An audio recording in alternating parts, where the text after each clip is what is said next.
naisip mo pag narinig mo ang probinsyang Basilan?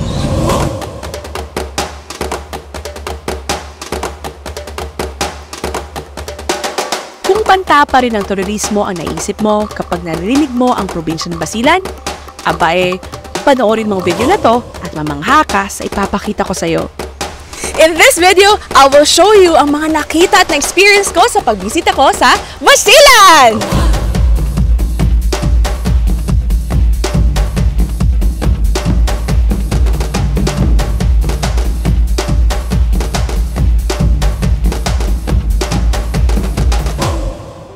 Hours lang ako sa Basilan.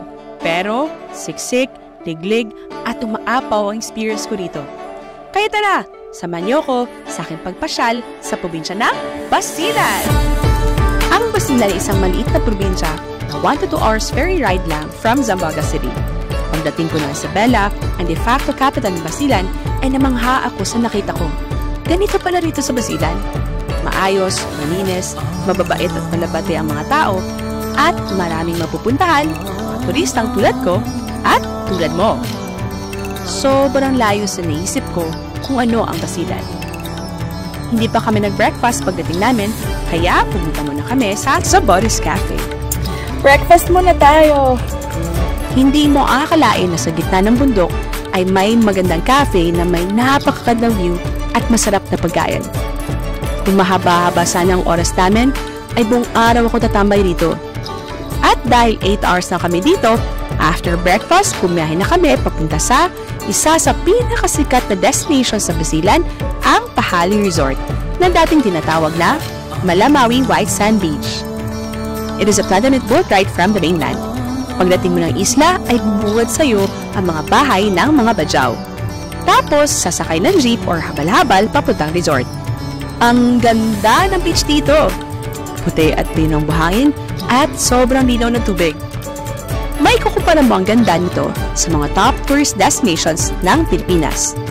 Pwede kang mag-day tour lang or mag-overnight and stay in this very cozy villa. At dahil nabutan na kami ng lunchtime, we had a seafood feast by the beach.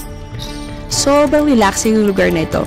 May 4 na oras na lang kami para bumalik ng Zamboanga City, kaya after a few hours na mag-relax, mag-take ng photos, we traveled back to Isabela City para puntahan ang Cabonbata Falls. Sino mag-aakala na may ganito kagandang falls sa gilid ng daan? Galing! Ang falls nila! Nasa ano lang? Ito yung daan! Ito yung falls! Tara! Hindi mo na kailangan mag-hike ng napakalayo para makakita ng falls. I only have 3 hours left ng Basilan at hindi ako papayag na hindi ko mapupuntahan ang School of Living Tradition, Lumayaka.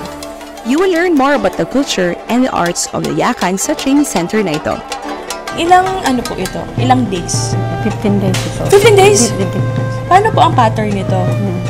Walang pattern, ma'am. Isip-isip pa yan. Sino po gumagawa ng design? Ako marunong ako.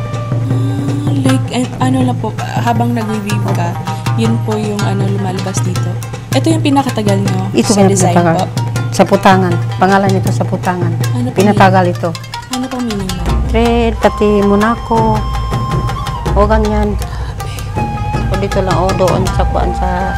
Ang mga Yakan ay mga indigenous people of Basilan. They are one of the 13 more groups in the Philippines. Makukulay at kakaibang design sa mga kasuotan nila. Weaving is part of their identity. Mahalaga sa kanila na may pasa ang weaving tradition to their younger generations. From learning about the culture of the Yakan, we'll drop by at the Grand Old Mosque. This mosque is a symbol of Islamic heritage and faith of the Muslims in Basilan. This place is sacred to them, kaya bawal ang shorts and sleeveless dito. From mosque, we'll go to one of the most iconic landmarks in Basilan, the Santa Isabel de Portugal Cathedral. This church is a symbol of resilience and faith in the face of challenges. Paano ba naman, mapabagyo, lindol at bombing ay napagdaanan na ng simbahan na ito. So way back 2013 po, dito po naganap yung pagbobomba po. Ano yun, 2013? 2013. 13? Yes, was po. 10 years ago? 10 years ago, yes po ma'am. So, pasok po tayo ma'am. Dati ba, ay majority ba ng mga tao dito Muslim or? Mix na po ma'am. Then dito naman po. Nice! Yes po. Santa Isabel is famous mosaic. Mosaic, yes. Then yung crown po is pure gold po talaga yan siya. Ah, really? Yes po. Then yung mga mosaic stones, galing pa pong Spain po. Kasi 1850 1850s, yes po ma'am. This church was built in 1850 by the Augustinian Recollects, and this remains the center of Christianity in Basilan.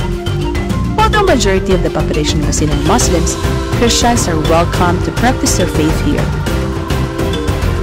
I still have an hour left in Basilan, kaya naglakad-lakad na lang kami sa bayan at tumambay sa boardwalk to try their street food.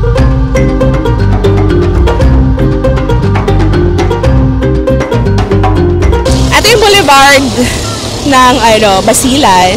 Kuya, gusto ko to. Ano pong tawag nito? Karambulan po. Ano ba? Karambulan. Ay, magkano? 20. Hala, gusto ko to. Gusto niyo? Gaano po kasarap? In a scale of 1 to 10. 20. Ay, 20! Gusto ko siya! 20 daw po. You deserve a raise. 20 daw. Gaano siya kasarap? 8 hours na ako sa Basilan, pero hindi ko makakalimutan ang trip na to. Kung nagbabalak kang bumisita ng Basilan, I highly suggest to coordinate with their tourism office. I am not exaggerating when I say Basilan surprised me the most sa aking pagbiyahe sa Zamboanga, Basilan, Sulu at Tawi-Tawi. Pinagsisihan ko talaga ang trip na to. Kasi kulang na kulang isang araw to explore Basilan. Isabela lang ang napuntahan ko dito. Manami pa silang magandang munisipyo at mga isla. Basilan is a gem. Sana mas maraming tao pa ang makakaalam kung gaano ito kaganda. Basilan is my last province ito sa Zambasol Talagco. And I am amazed sa nakita ko. Totally different sa napapanood. Totally different sa idea ko of Basilan. And I hope more people would know about this place as how it is. Peaceful naman siya. Maayos. It's not as how we see it on TV.